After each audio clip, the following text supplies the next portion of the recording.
नमस्कार, आप देख रहे हैं हिंदी खबर में हूं आपके साथ अमित शर्मा और बड़ी जानकारी आपको देते हैं। बड़ी खबर यह है कि ईरान और इजराइल के बीच में युद्ध अब और ज्यादा भीषण होता जा रहा है।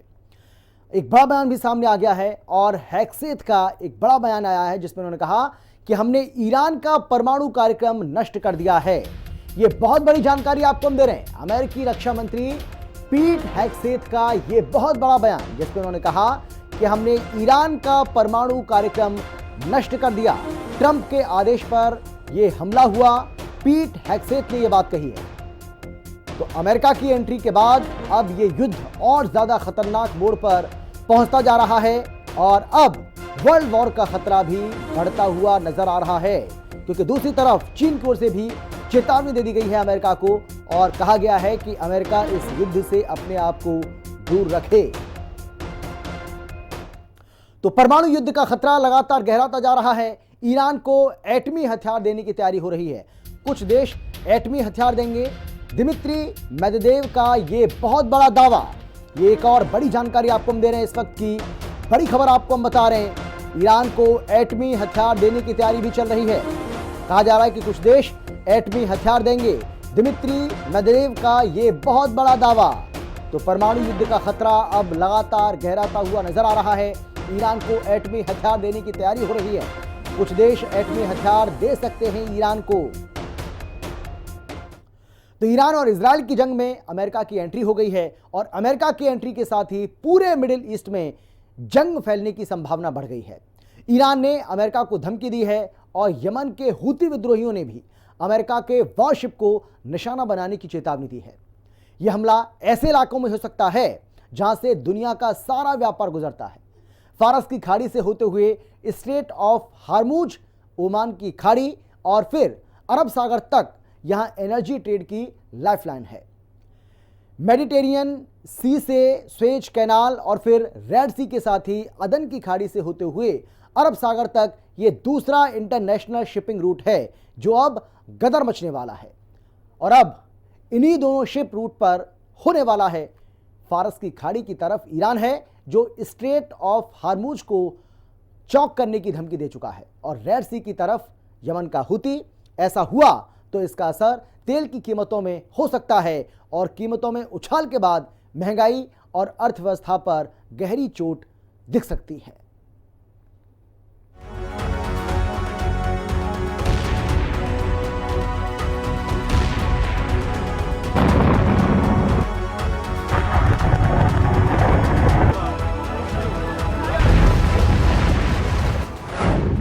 ईरान इजराइल युद्ध में अमेरिका की एंट्री, विश्व युद्ध की बजी घंटी। ईरान के एटमी ठिकानों पर अमेरिका की बमबारी, पूरी दुनिया के लिए मुसीबत भारी। ट्रंप बोले अब शांति, ईरान ने कहा अब क्रांति। ईरान का पलटवार, इजराइल पर मिसाइलों की बौछार। मिडिल ईस्ट की जंग अब अपने सबसे खतरनाक मोड़ पर पहुंच चुकी है। ईरान और इजराइल के टकराव की आग में अब अमेरिका भी खुलकर कूद चुका है। इजराइल ईरान के 10वें दिन अमेरिका ने ईरान के 3 प्रमुख परमाणु ठिकानों पर हवाई हमला कर उसे डराने की कोशिश की, लेकिन इससे युद्ध की चिंगारी और भी ज्यादा तेज भड़क गई।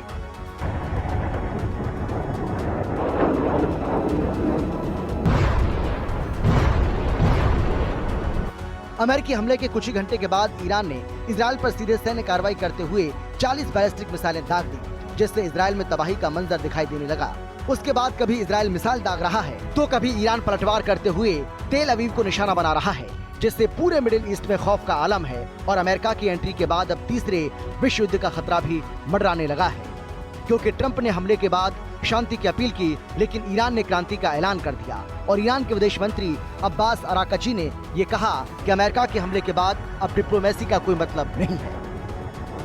अमेरिका ने ईरान के फोर्डो एनरिचमेंट प्लान को निशाना बनाया, जो नतांज के बाद ईरान का दूसरा सबसे बड़ा यूरेनियम प्योरिफिकेशन प्लांट है। अमेरिका ने ईरान के नतांज एटॉमिक फैसिलिटी सेंटर पर भी बारूदी प्रहार किया, जहां 9 परमाणु बम बनाने जितना यूरेनियम मौजूद था। ईरान के पीएम नेतन्याहू इसे ईरान का सबसे बड़ा परमाणु खतरा बता चुके हैं। साथ ही अमेरिका ने ईरान के इस्फहान परमाणु टेक्नोलॉजी सेंटर को भी निशाना बनाया, जहां कच्चे यूरेनियम को गैम में बदला जाता है। काफी चिंतित हूं कि ये फैल सकता है।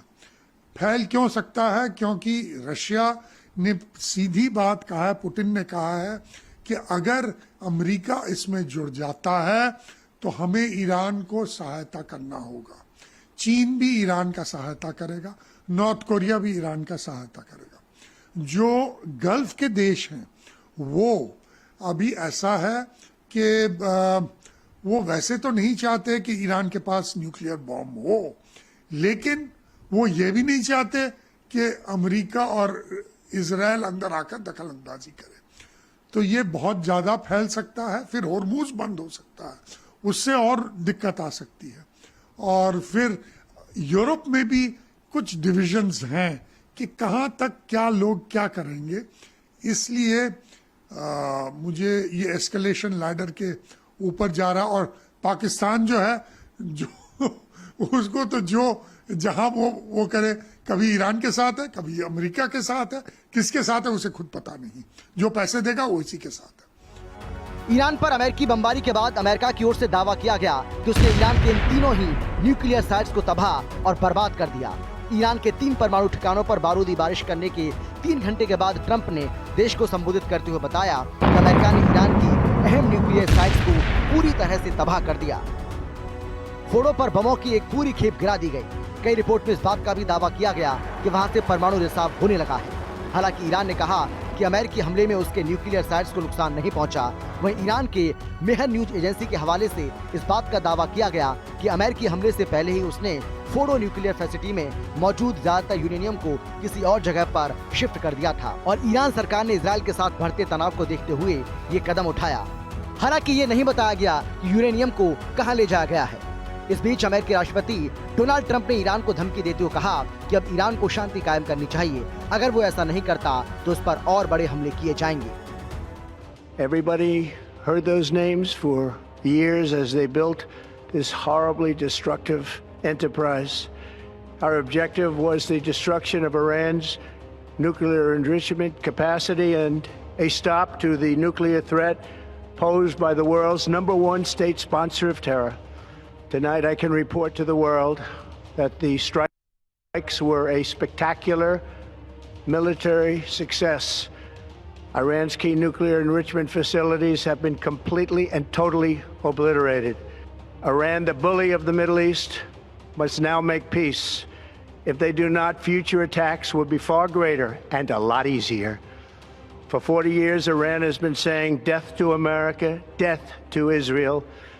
They have been killing our people, blowing off their arms, blowing off their legs with roadside bombs. That was their specialty. We lost over 1,000 people and hundreds of thousands throughout the Middle East. बताया जा रहा है कि अमेरिकी नौसेना की guided missile पनडुब्बी USS Georgia ने 30 टोमाहॉक लैंड अटैक मिसाइल ने ईरान के 2 प्रमुख परमाणु ठिकानों नतांज और इस्फहान पर दागे।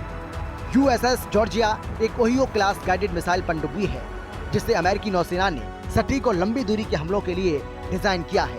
ये पनडुब्बी 154 टॉमहॉक क्रूज मिसाइलें ले जा सकती है जो इसे दुनिया की सबसे घातक समुद्री हथियार प्रणालियों में से एक बनाती है। इसके अलावा अमेरिका ने B-2 स्पिरिट स्टील्थ बॉम्बर का भी इस्तेमाल किया और ईरान के नतांज पर 2 GBU-57 मैसिव ऑर्डिनेंस पेनिट्रेटर बम गिराए गए। ये बम विशेष रूप से गहरे बंकरों को नष्ट करने के लिए डिजाइन किए गए हैं। इसके जवाब में ईरान ने भी अपने खतरनाक मिसाइलों के जरिए इजराइल पर पलटवार किया। ईरान के सरकारी मीडिया ने इस बात का दावा किया कि ईरान ने पहली बार अपने सबसे एडवांस मिसाइल खैबर को इजराइल पर दागा है। खैबर का दूसरा नाम खुर्रम शहर 4 भी है। मीडियम रेंज की इस बैलिस्टिक मिसाइल की रेंज 2000 किलोमीटर है, जबकि ये 1500 किलोग्राम पेलोड के साथ दुश्मन पर कहर बनकर टूटती है। अमेरिका सीरियस है और एक बार अमेरिका ने अपना शिकार ढूंढ लिया, जैसे कि उसने इराक को ढूंढा था और उसके ऊपर अटैक को शुरू किया था। अब चाहे शिकारी जो शिकार की गलती हो या ना हो, शिकारी शिकार करेगा और ये शिकारी ट्रंप ने अपना काम शुरू कर दिया है, जैसे कि आपने इराक की 2 लड़ाइयों में देखा था। अब ये लड़ाई कहाँ रुकती है वो दूसरी बात है। फिलहाल अटैक करके और डिस्ट्रॉय करके मेरे ख्याल से इतना डिस्ट्रॉय हो गया होगा कि अब वो ठीक होने में बहुत समय लगाएगा। उसको बिल्कुल नाकामयाब करके अभी उसकी फोर्स ने कह दिया है और मैसेज दे दिया ईरान को कि देखिए अभी भी आप लाइन पे आ जाइए, जैसा कि हम कहते हैं। इसके बाद मैं अभी कोई मिलिट्री एक्शन नहीं और कर रहा, पर अगर आपने नहीं किया तो मैं कह नहीं सकता। कहने का मतलब है कि उसने चेतावनी दे दी है कि अभी भी आप बाज आ जाओ, सिंपल शब्दों में। तो ये ईरान के लिए बहुत बड़ी चेतावनी है। ये ईरान के लिए ही नहीं, ईरान के समर्थकों के लिए बहुत बड़ी चेतावनी, चाइना के लिए बहुत बड़ी चेतावनी है, रशिया के लिए बहुत बड़ी चेतावनी है, जो दोनों ईरान को सपोर्ट कर रहे हैं। ईरान के विदेश मंत्रालय ने कहा कि अमेरिका ने उसके परमाणु ठिकानों पर हमला करके अंतर्राष्ट्रीय कानून का गंभीर उल्लंघन किया है।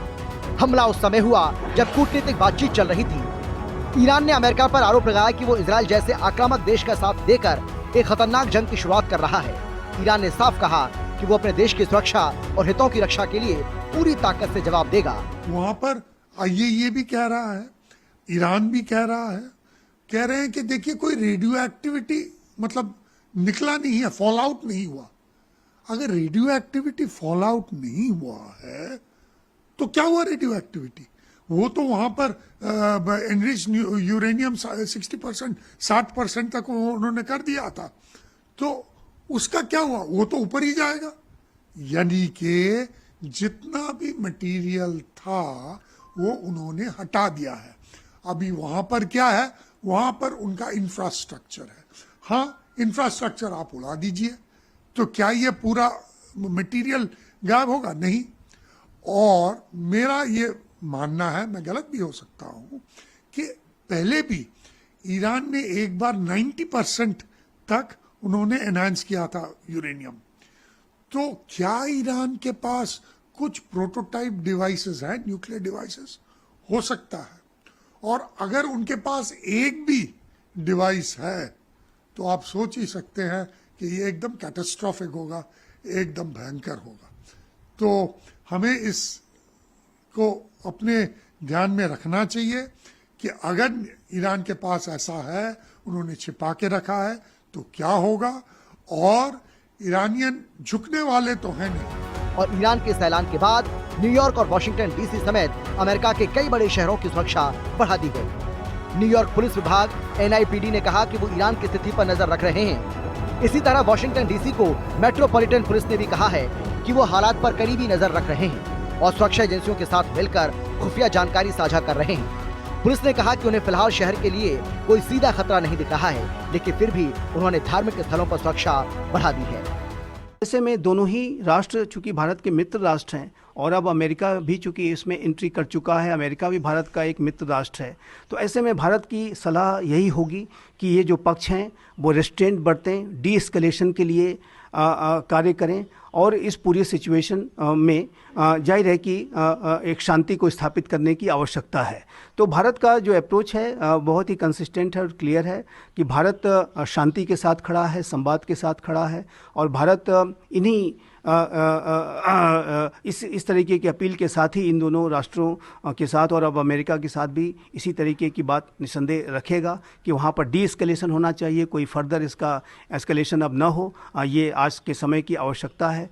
लेकिन भारत का यदि ईरान के न्यूक्लियर प्रोग्राम के संदर्भ में अगर पिछला इतिहास हम देखें तो भारत ने IAEA के कई ऐसे रेजोल्यूशंस रहे जिसमें कि भारत ने ईरान के खिलाफ वोट की थी और भारत भी इस बात को मानता है कि जो मिडिल ईस्ट रीजन में ईरान को अपने जो न्यूक्लियर प्रोग्राम और न्यूक्लियर जो वेपन्स को हासिल करने की जो महत्वाकांक्षा है उसको लगाम लगाना चाहिए। इजरायल ने जब ईरान के एटमी ठिकानों पर हमला कर इस युद्ध का बिगुल फूका तब लग रहा था कि पहले की तरह ही इस बार भी इजरायल और ईरान एक दूसरे पर 1-2 दिन तक मिसाइल और ड्रोन से हमला कर शांत हो जाएंगे। लेकिन अमेरिका ने ऐसा नहीं होने दिया क्योंकि अमेरिका किसी भी कीमत पर ईरान को परमाणु हथियार नहीं बनने देना चाहता। इसी वजह से अमेरिका ने पहले इजरायल के जरिए ईरान के एटमी ठिकानों पर हमला करवाया और फिर खुद भी घातक बॉम्बर के जरिए ईरान के न्यूक्लियर साइट्स को तबाह और बर्बाद करने में जुट गया, जिससे इजरायल को बड़ी ताकत मिली है। और इजरायल के प्रधानमंत्री नेतन्याहू ने ईरान पर अमेरिकी हमले को अमेरिका का साहसी कदम बताया और कहा कि इससे मिडिल ईस्ट में शांति कायम होगी। Congratulations, President Trump. Your bold decision to target Iran's nuclear facilities with the awesome and righteous might of the United States will change history. In Operation Rising Lion, Israel has done truly amazing things. But in tonight's action against Iran's nuclear facilities, America has been truly unsurpassed. It has done what no other country on earth could do. His leadership today that can help lead the Middle East and beyond to a future of prosperity and peace. Middle east में बढ़े तनाव पर भारत की भी पूरी नजर बनी हुई है। ऑपरेशन सिंधु के जरिए भारत ईरान में फंसे भारतीयों को निकालने में जुटा हुआ है। हर रोज वहां फंसे छात्र और बाकी भारतीय नागरिक निकाले जा रहे हैं। साथ ही भारत ने दोनों देशों में शांति की अपील की थी। प्रधानमंत्री नरेंद्र मोदी ने ईरान के राष्ट्रपति मसूद पज़ेश्कियान से फोन पर बात कर हालात की जानकारी ली। उन्होंने ट्वीट कर लिखा कि मैंने ईरान के राष्ट्रपति से बात की, हमने मौजूदा स्थिति पर विस्तार से चर्चा की और तनाव बढ़ने को लेकर गहरी चिंता जताई। मैंने तनाव कम करने, संवाद और कूटनीति को प्राथमिकता देने की अपील की और क्षेत्र में शांति, सुरक्षा और स्थिरता की शीघ्र बहाली की जरूरत पर जोर दिया। माना जा रहा है कि इजराइल ईरान तनाव का सीधा असर तेल की कीमतों पर पड़ेगा। हालांकि भारत ने पहले हालात को भांपते हुए रणनीतिक रूप से रूस और अमेरिका से कच्चे तेल का आयात बढ़ा दिया। भारत ने जून महीने में रूस से इतना तेल खरीदा जो पश्चिम एशिया और खाड़ी देशों से खरीदे गए कुल कच्चे तेल से भी ज्यादा है। हालांकि युद्ध जल्दी खत्म नहीं हुआ तो बाकी देशों की तरह भारत पर भी इसका असर जरूर पड़ेगा। विशेषज्ञों का मानना है कि यदि ये युद्ध और गहराया तो इसका सबसे बड़ा प्रभाव भारत के पश्चिम एशिया के देशों से व्यापार पर पड़ेगा। इसमें Iran, Iraq, Jordan, Lebanon, Syria और यमन जैसे देश शामिल हैं, जहां भारत का कुल निर्यात 8.6 अरब डॉलर और आयात 33.1 अरब डॉलर तक पहुंचता है। पर अब वर्ल्ड जो है एक किस्म से दो पहलुओं में डिवाइड होता नजर आ रहा है। एक है चाइनीज रशिया लॉबी और एक है अमेरिका एंड एलाइज की लॉबी। इसके ऐसे करने से अमेरिका के और भी कई प्रॉब्लम सॉल्व होते हैं, जैसे कि नेटो कंट्रीज के साथ में दोबारा उसका आकर्षण होना, दोबारा वो उनके साथ में साझेदारी बननी जो टूटती जा रही थी, वो भी अब देखने में मिलेगी। अब देखेंगे कि जितने की इजराइल के सपोर्टर नेटो नेशन में हैं और इत्यादि, वो भी अमेरिका के सपोर्टर बन जाएंगे। ये इसका दूर का खेल है अमेरिका का।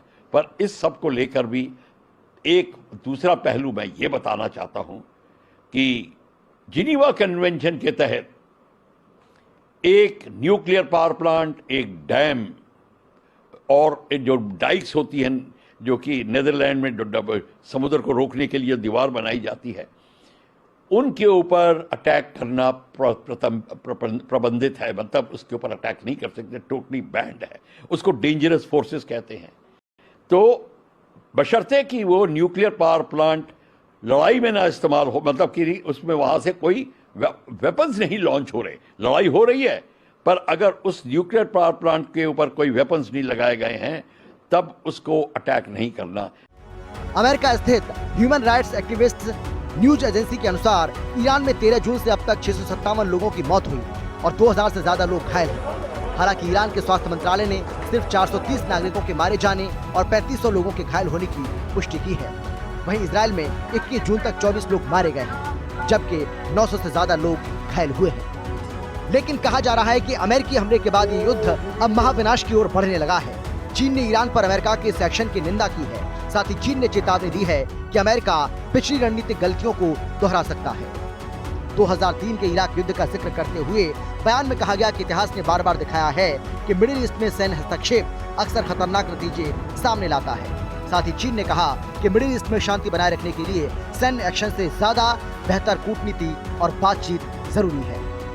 वहीं रूस ने पहले ही अमेरिका और इजराइल को चेतावनी दी थी कि अगर ईरान के सर्वोच्च नेता अयातुल्ला अली खामनेई की हत्या की गई तो दुनिया भर में इसके गंभीर और खतरनाक परिणाम होंगे।